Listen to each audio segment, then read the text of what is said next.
The Switch 2 looks amazing. It's what I've been saying Nintendo needed to do for years. Just make a more powerful Nintendo Switch. But almost everything that Nintendo got right with the Switch 2 has been completely deflated by some baffling decisions that they did not mention in the actual Nintendo Direct. And since the Switch 1 came out, it's no longer the only handheld on the market anymore.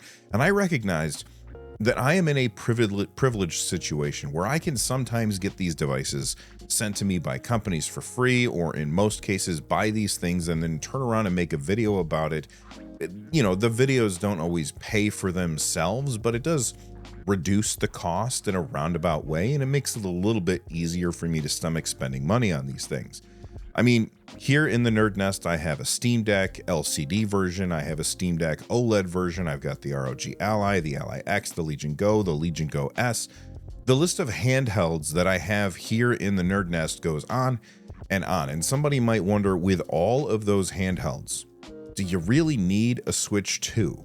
And the answer is no, of course not. No one needs more than one of these things. They all have access to enough games to keep you playing for years and years. So if you are trying to decide, you know, do I want a handheld PC or do I want a Switch 2 right now, this video is for you. And I'm not here to tell you that one is better than the other, but instead, who is each one of these systems for? Because I do think they do appeal to different audiences. So let's get started, and I think that we should start with what is probably the most important point: the ergonomics. The Switch 2 is a lot more comfortable than the Nintendo Switch, just because it's bigger. And by the way, this is not speculation. For those of you that missed it, I have a Switch 2 dummy model that was sent here to me by a case manufacturer. This was sent before the Switch was officially unveiled, and I wasn't even going to make a video about it, but then Dbrand leaked the exact same thing that I had sitting on my desk, so I made a video. I'm going to link it in the description down below that like button, just in case you haven't seen it. But the Switch 2 is still flat, like the Nintendo Switch was, which means it isn't super comfortable to hold. But because the screen is so much bigger, it forces the Joy-Cons to be bigger as well, which just makes it a lot easier to hold. This dummy doesn't actually play games, but I can see myself being able to play this for extended periods of time.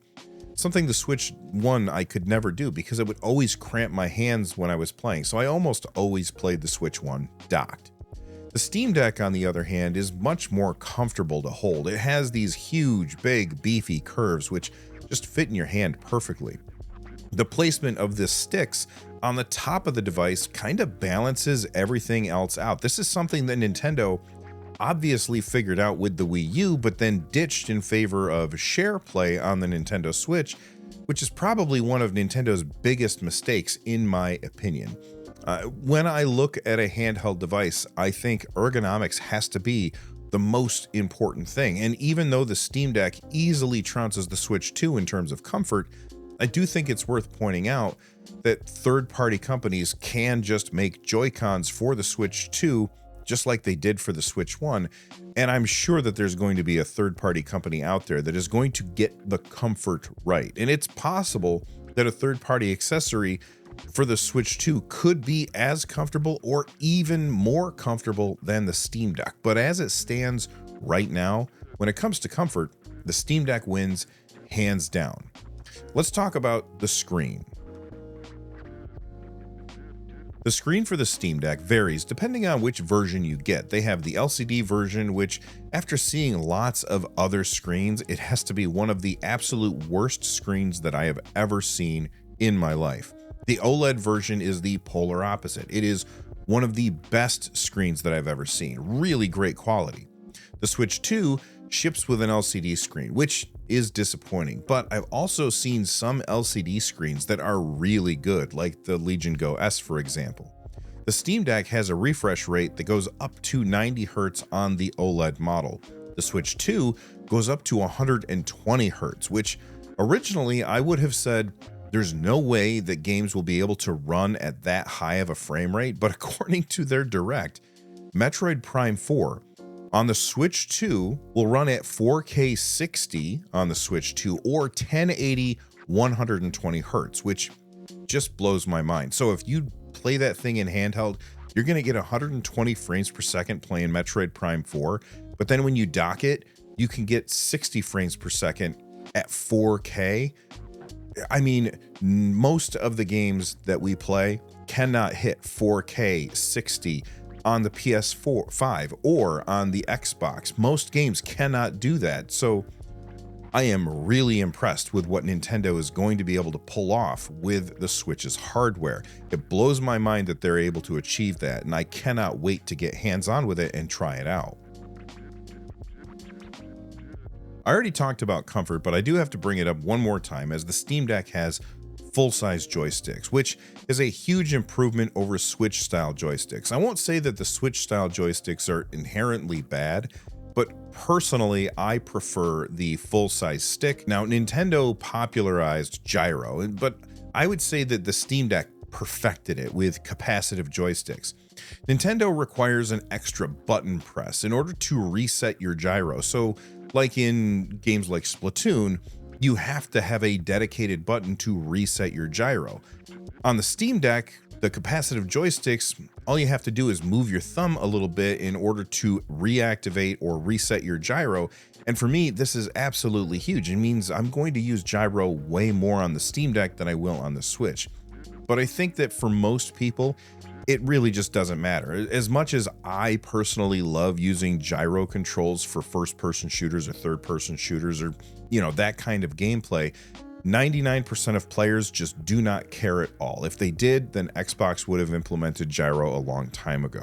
So for me, the capacitive thumbsticks are very important, but most people probably wouldn't even notice. Moving on to the D-pad, I think that the D-pad on the Switch, if you can call it that, and the D-pad on the Steam Deck are kind of tied, and that's going to be something that a lot of people disagree with. I often see people say that the Switch had a horrible D-pad, and I would agree if you're playing fighting games or platformers that require pixel-perfect precision, but for me, I don't really play those kind of games very often, and for me, 99% of the time, the D-pad is just like a weapon selector or a way to access menus, so it really isn't super important to me. That said, the Switch 2 is reusing the Switch's D-pad design, so if you like it, then you'll be happy with it, but if you hate it, you'll probably be buying some third-party Joy-Cons. Conversely, the D-pad on the Steam Deck is built in, so you can't do anything to change it.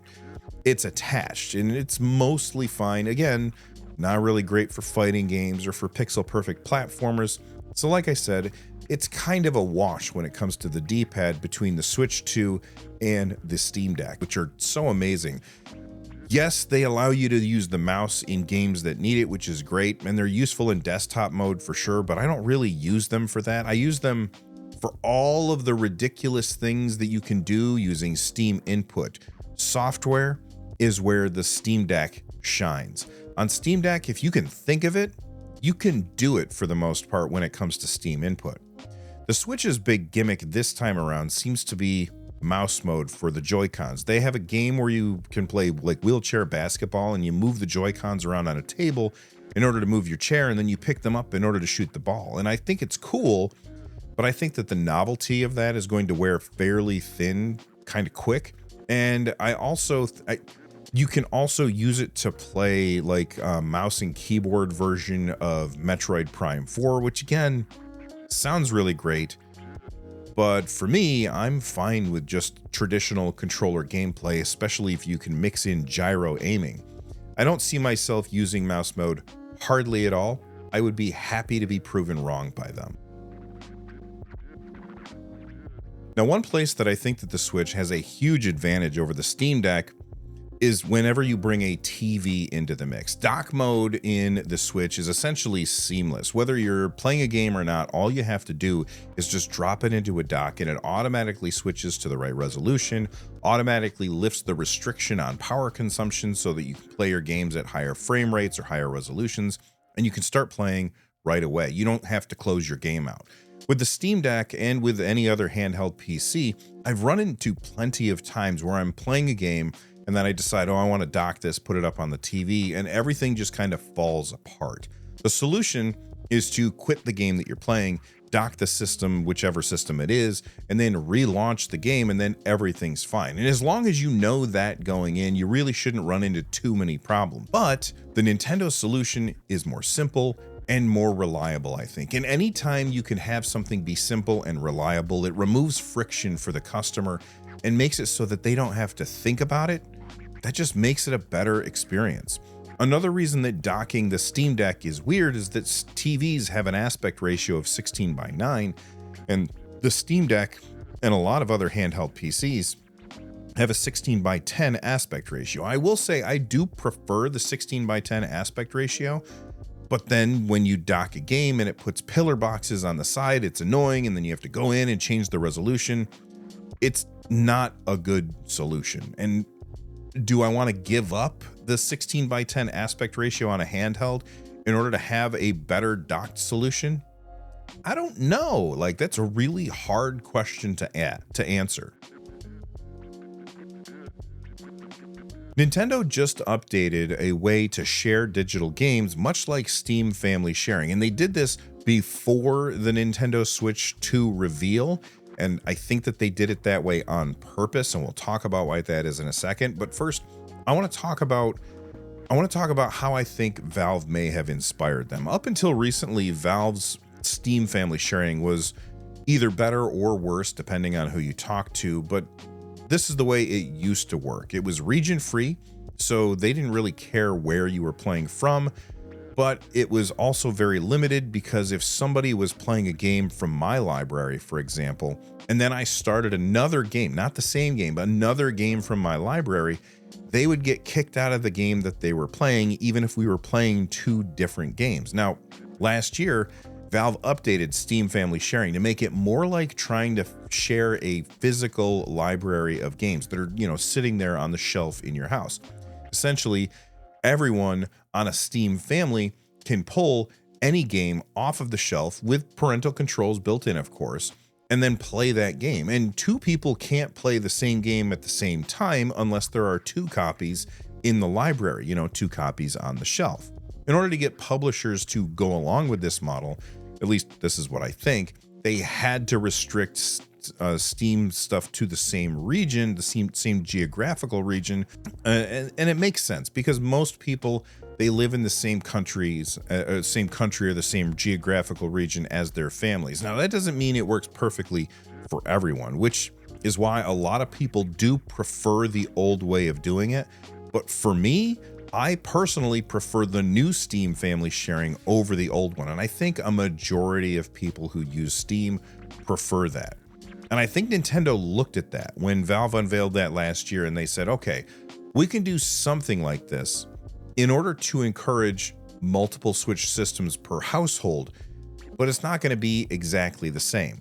Now, Nintendo's old way of doing Nintendo's old way of doing family sharing was that you would denote one of your consoles as the primary console that didn't need to check in on the internet, and then the other one would be a secondary console that needed to connect to the internet in order to play a game.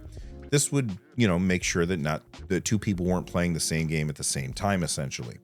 The issue with this is, if you use this method, then you're logging into somebody else's console. And personally, I don't really like that idea. The new way of doing it is you bring two consoles near each other, and then you can digitally eject the game from one system and then digitally load the games from another system, just like you would with a physical cartridge. Again, we'll talk about digital and physical later. Things got really weird today. The two systems cannot play the same game at the same time, which I think is perfectly reasonable, but it also does allow you to share games easily between the two systems, though you do have to have a little bit of forethought about which games are going to be on which systems at which times. Perhaps you have a Switch and a Switch Lite, for instance, and you want to eject it from the Switch and then install it on the Switch Lite. But Nintendo's new system also improves family sharing, as you can now lend games to other people in your Nintendo family group. The way that works is you connect your family group members via local wireless, So you do have to be near each other, and you have to be connected to the internet at the same time. But once that is established, you can then lend one game per account for 2 weeks. At the end of that 2 weeks, the game automatically goes back to the main user's library, and then you would either have to share it again, or maybe the person is all done with that game. I have to say, I like this improvement, and because of the physical proximity requirements, it still feels more like loaning a physical game, and I very much prefer Steam family sharing. My 2 daughters are adults with apartments of their own, so they can't really take advantage of Nintendo's new system. My son still lives with me, but he's going to graduate high school soon and go off to college, meaning he will no longer have access to the Switch library stuff that I have here at my house, because we won't be able to do that initial being nearby each other pairing mode. The Steam library, that's still going to work just like it does now. And so while I really like Nintendo's solution, it still just isn't anywhere near as good or as good for consumers as Valve's solution is.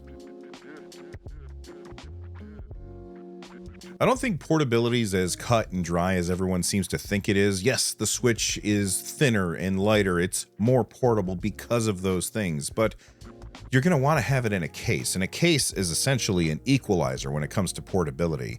You put a Switch 2 in a case, you put a Steam Deck in a case, they're going to take up roughly the same amount of room. It's not going to be that different. And so, I think for portability, we're looking at a wash here. But, when you're talking about portability, you're talking about taking this device with you. I think what that brings up the next point, which is battery life. The Steam Deck LCD had a 40 watt hour battery. The Steam Deck OLED version has a 50 watt hour battery. The Switch 1, and I can't believe that I'm saying this, has a 16 watt hour battery. Okay, so that's the Switch 1, 8 years ago. What about the Switch 2? Well, I don't think Nintendo announced this officially, but I saw rumors that it's a 19.3 watt hour battery. That is half the battery that you are getting with the LCD Steam Deck. And it's not even close to half the battery that you are getting with the OLED Steam Deck. And if you compare it to the ROG Ally X, that has an 80 watt hour battery. Battery life on the Switch is pretty good. It's not too bad. Then that's because it has a very, very efficient chipset in it, and the games are not super demanding. Switch 2, we'll see how that's going to shake out. We'll see what the battery life is actually like. I do anticipate that somewhere down the line, there's going to be a revision to the Nintendo Switch 2 that will have the same battery, but a more efficient chip that will run the same games at the same frame rates and the same resolutions, but it will run them for longer, just like we saw happen with the Switch 1. So for battery life, I'm anticipating that handheld PCs are going to far outpace the Switch 2 at first, but later on, I think that the Switch 2 will catch up. The Switch 1 library is compatible with the Switch 2, with just a few exceptions. So the Switch 2 will launch with over 12,000 games, which sounds great, but many of those games are garbage asset flips that just clog up the store with cruft. That said, you can try a new Switch game every single day for the next 32 years. So it has a big library. The Steam Deck has Steam. And in 2022, that had 12,000 new games launch on the platform. That's just in 2022. In 2023, that number grew to over 14,000 new games in 2023. And in 2024, that number went up to 18,000. Now, the same thing that I said for the Nintendo Switch is true for Steam. A lot of those games are just garbage, but there are, of course, diamonds in the rough, and that is true for both systems. Steam just seems to have a much broader set of games, and Nintendo's is more focused, but has the advantage of being the only place where you can get Nintendo games. And I don't know about you, but I think Nintendo games are some of the best games out there. But outside of Nintendo exclusives, if you're looking at at a game on the Nintendo Switch, there's like a 99% chance that you're also going to find it on Steam and therefore on the Steam Deck. Hell, every time Nintendo has a Nintendo Direct or an Indie World Showcase where they partner up with their hand-picked indies to show off some smaller games, you can almost always find all of the games that they showcase already on Steam and usually with demos available. For Switch 2, I think that the advantage is obviously access to Nintendo first-party titles, which, like I said earlier, are some of the best games in my opinion. For Steam Deck, your library is also available everywhere and it's much bigger. But I think the days of systems ditching older games and making the console users start over every single generation, I think that that's pretty much done at this point. So moving forward, on all systems, Switch 2, PlayStation, Xbox, and of course Steam Deck, forward compatibility is something that I think we can almost always count on. But if you like retro games, then you just can't beat the Steam Deck. EmuDeck is a great set of scripts that sets up the Steam Deck for you to be the ultimate retro handheld gaming powerhouse, and all you really have to do is provide the ROMs and the BIOS files, and then you're all set. On the Switch, you are limited to what publishers will actually re-release, like in Arcade Archives, or what Nintendo can get added into the Nintendo Switch online service, which, by the way, I just want to point out they did just add in some GameCube games too, which is actually really cool. But here is where I think that the Steam Deck runs away with it when it comes to library.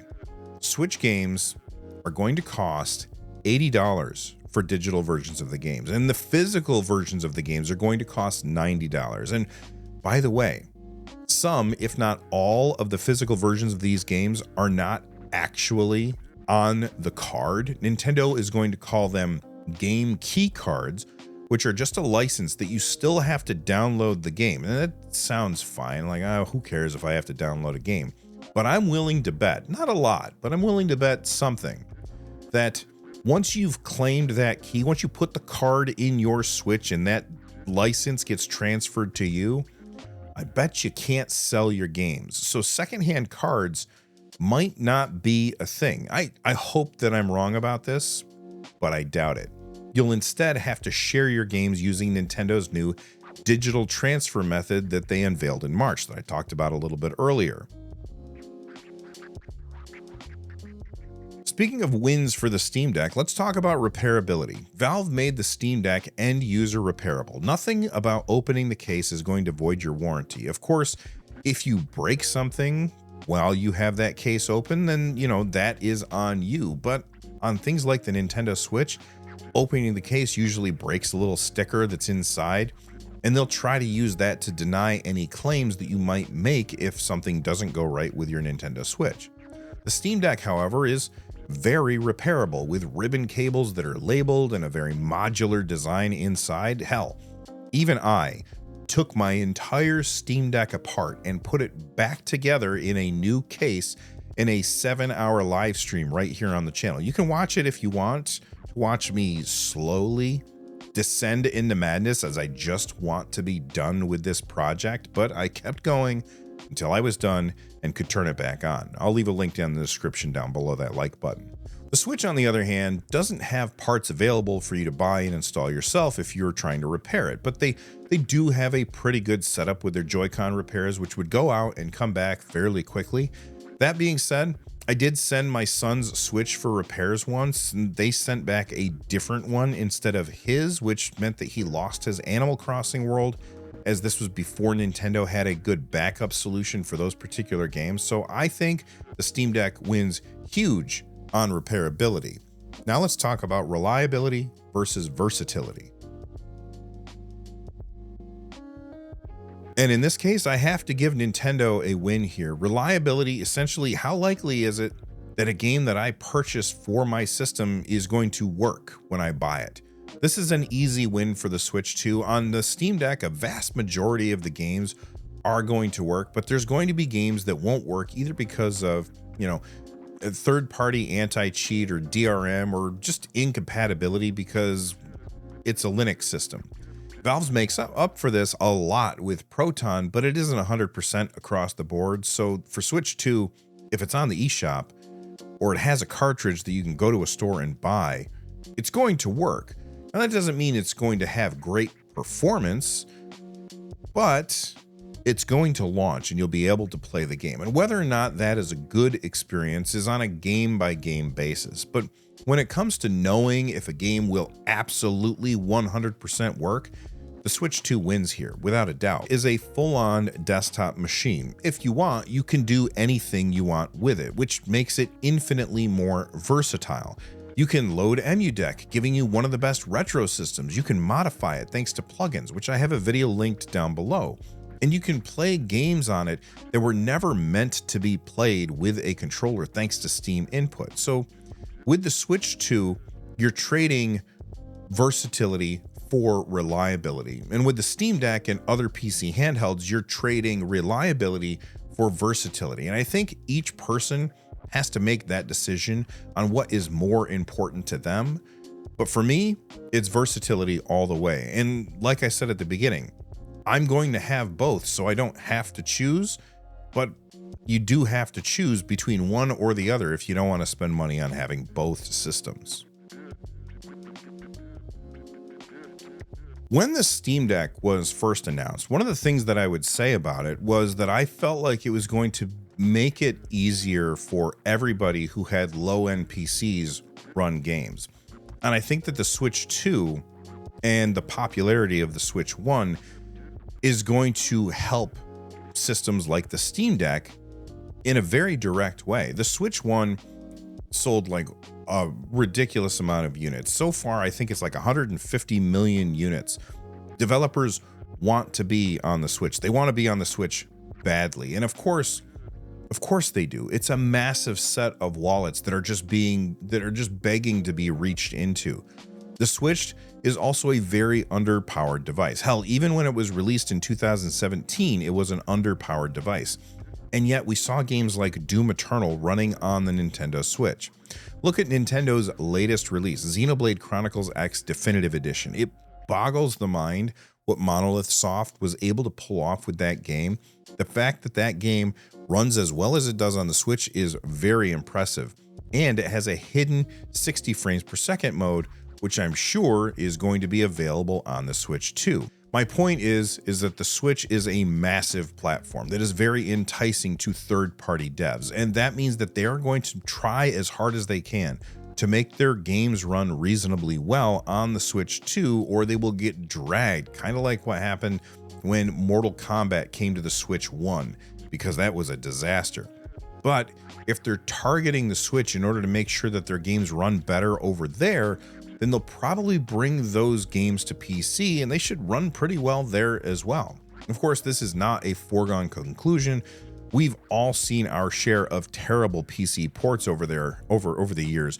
I think that with the PC gaining popularity in recent years and Valve's customer base growing by millions every single year, I think that most devs will do everything that they can to reach the largest audience possible. And if that means optimizing for the Switch 2 and low-powered PCs like handheld PCs, then everybody wins.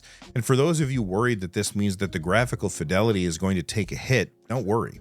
Giant AAA machines are going to keep hiring way too many devs to pump out games with gorgeous trailers that never actually look like the final game at the end of the day and hardly run on 5090s, even with frame generation turned on, only to fire all of the devs after the game is released. That's going to keep happening. Trust me. Sorry, rant aside. Well, what do you all think about the Switch 2 announcements? What did I leave off? What did I get right? What did I get wrong? Let me know in the comment section down below that like button, and check out this video next. From the Nerd Nest, I'm Bill. Thanks for watching, and stay rad.